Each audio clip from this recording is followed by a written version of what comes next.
Mencetak para usahawan itu nggak gampang. Ini area ini bukan untuk gaya-gayaan, Pak Arif. Oke. Ini jadi istilahnya knowledge center kita. Jadi seputaran Joglo itu ada sapi, ada ayam petelur, ada ayam broiler, ada rumah potong, ada distribusi channel yang namanya bakaran. Itu nanti kita memulai sesuatu itu nggak usah takut, kita mulai dari hal yang kecil. Nanti pada saat dia udah ngelihat, oh itu bisa ya, pasti ada yang nyontek. Semua yang kita ajarkan di dalam Joglo ini dalam rangka bagaimana mendidik orang-orang muda untuk bisa jadi calon dan para pengusaha, itu inline dengan Bisnis Widodo Makmur. Kenapa ke sana?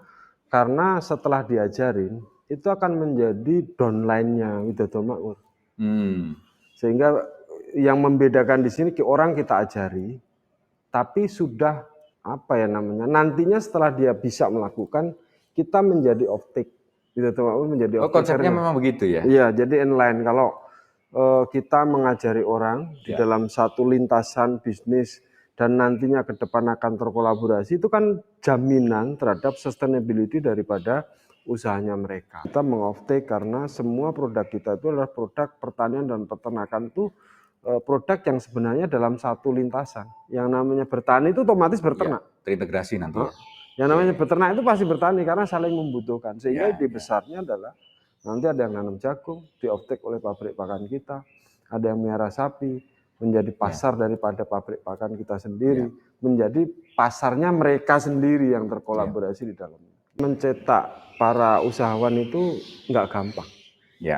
Ngajarin 100 belum tentu jadi 10. Sehingga kalau saya membahasakan itu, cari orang pinter banyak, semua ada. Pinter yang ngerti bisnis semakin kecil jumlahnya. Dan pinter ngerti bisnis berani melakukan. Nah itu tambah kecil lagi rasionya. Sehingga di sini akan kita ajarkan dalam satu rangkaian, sehingga istilah saya nanti akan terjadi ekonomi kolaborasi. Beberapa klaster. Satu tugasnya ngajarin saja, dilingkan dengan industri yang kita punya. Yang kedua ini khusus untuk proses development kemitraan. Kemitraan itu kita ngajarin orang tadi, setelah diajarin, ini mengadvise. Ini kelompok ini mengadvise daripada bisnis prosesnya.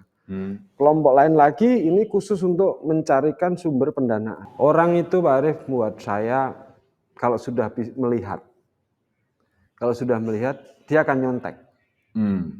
Makanya jangan bikin role model yang gagal. Jangan bikin role model, bikinnya role model supaya mereka nggak gagal, maksud saya.